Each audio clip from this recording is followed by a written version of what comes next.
Hello everyone, this is Amber with Staying Crafty. Today I'm going to be making a Cricut card. My first cut is from the Everyday Pop-Up Cards cartridge, and this is cut at 5.5 inches. It's the pop-up feature. The only thing I wanted to show you, this little end piece here needs to fold, and I didn't really notice a score line for it, so I thought I'd let you know about that. All of my balloon layers I cut at 2.5 inches. That might seem kind of weird, but the cartridge didn't design the layers to actually go on the pop-ups. They designed them to be like a separate cut. So if you want things to layer onto the pop-ups, you sort of have to play around with them a little bit. I'm going to show you something I discovered here in regards to making your own layers. There's this cool banner that goes across this balloon, and when I was kind of playing with it and prepping to layer it, you see this side lines up really, really nicely. Everything's perfect. This side is completely different. You'll see here in a second. I was just trying to get it perfect so you could see that back layer does not line up at all. So there's a real easy fix. I just trimmed off that entire side with a pair of scissors, and then I don't have to worry about it layering. So I'm using my Quickie Glue Pen by Sakura, and I'm just going to build all my banner layers. The one that goes in the back is the one that has all the banner pennants, and then the one that goes in the middle has less banner pennants. And here, what I'm doing is just trimming some of the back layers. Even though they technically lined up, they were kind of shifting a little with all the folding I was doing in the middle. And I just decided it was easier not to have so many layers for such delicate little parts on the edges, just because it was getting hard to line up. I do think having to fold everything in the middle kind of shifted some things just a wee bit. But of course, I wanted to keep that fold so that my card would still fold and pop up properly.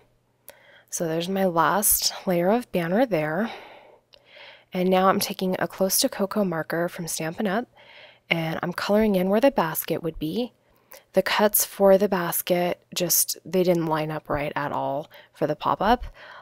Plus, you know, who wants another layer to fold if you can just draw it in this easily? And then I'm going back there and I'm drawing little like crosshatch lines to sort of add some detail to the basket. I'm just using my ATG gun as my adhesive, and what you do is you bring that little tab around and you stick it in, and you'll know you've got it right if you can kind of fold this in half. And that's how I knew to fold that little back tab. So here I'm just adding adhesive on the bottom. Okay, I'm going to show you here what I mean, the fold in half. So what you're trying to do here is line up the little points at the front of your balloon and the very back of your cut with the folds of your card. If you can accomplish that, your card's going to fold nicely and open to a pop-up. So here I'm just kind of creasing, making sure everything's nice and crisp. Now I've got the ribbon loops punch around the page set from Martha Stewart. And when you get these punch around the page sets, you get these sheets that tell you the sizes you can use to punch around the page. So I've chosen to do 5 inches by 8.5 inches. This is going to cover most of the inside of my card, but you'll see how I do that in a minute. I turn it into like a frame. So on the punches, there's a part that lines up with the border, and there's a part that lines up with the corner. And here, since I did all my corners first, which is how you're supposed to do it, I'm going to kind of show you on camera here.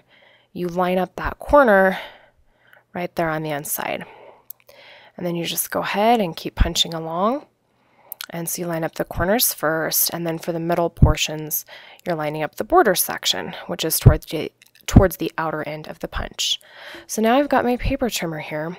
If I remember correctly, I was measuring about 1/2 inch over on the other side of the trimmer. And what I'm going to do here is turn this punched border into a frame. Obviously, I cannot layer this over the top of my balloon, and I just wanted the look of a frame anyway. So I'm being kind of careful. I don't want to go up too high. So I just want to come in. I'm just going to create a narrow border. So I was really careful to keep everything straight. You can see I've just made a cut there. And I'm going to go ahead and do that same thing on all the sides. And I'm avoiding the corners. You can see here, there's 2 sides, but the corner is not cut. This is with all the paper trimming done. So now I'm coming back in with my scissors so that I can create that nice rounded corner like the punch has. And that'll really give my frame a nice finished look and just be really nice and clean and look the way that I want it to be. Not too much extra work. So I'm taking my Scotch Quick Dry adhesive. It took me quite a while, but I put a bunch of dots of glue all over the whole frame. Now I'm laying this up toward the top of the card. There is a 1-inch border at the bottom. I could not do a 5.5-inch size frame even if I wanted to, and I've decided the bottom will be a great place to stamp a sentiment and sign my name. So I've got a Pink by Design stamp from the Country Living set and some Tempting Turquoise ink from Stampin' Up, putting my sentiment there. I've got this stamp from Hero Arts, and the pattern does not repeat itself. So I've got this ribbon here that I'm going to lay across, and what I'm going to do is have the two stamped images meet where that ribbon's going to cover, because the stamp is not large enough to stamp that whole piece in this direction. If my card were facing the other way, it would cover my whole card front, but my clouds would be facing the wrong way for this card. So all I'm doing here is taking some removable adhesive and I'm creating a mask with just some cheap computer paper. So when I'm working with a big background stamp, I put it face up and then I take the ink pad to it. Just get really nice, good coverage all over your background stamp. Takes a little bit of doing, but you want it nice and inky so you get a clean impression, especially when you're working with cheap paper like I am. So I'm just laying an extra piece of copy paper over and then using an ink brayer to smooth everything out. There I'm removing the removable adhesive. Of course, I have to do that before I stamp. So now I'm masking that top area I already stamped. I'm going to repeat the same process to get clouds on the rest of the card. And that line where the two images meet and aren't going to match up nicely is where my ribbon will go. So I just lay the paper down, lay the printer paper over, and just ink brayer it really well.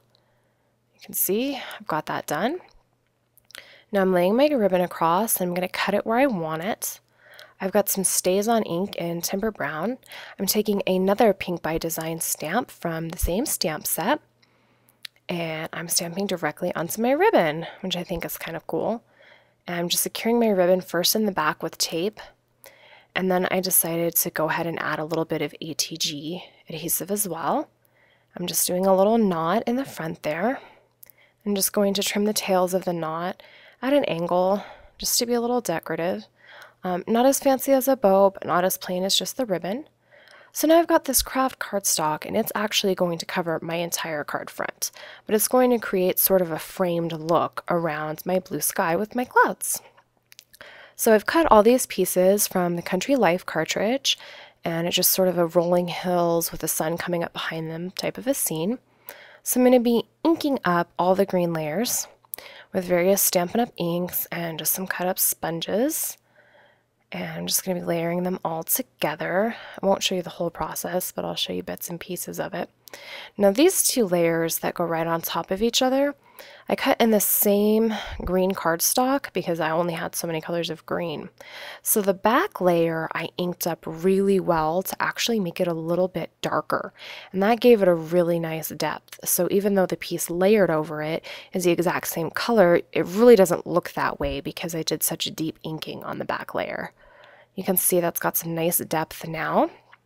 I'm really happy with the way it turned out, and it really does look more like 4 different shades of green than the only 3 I used.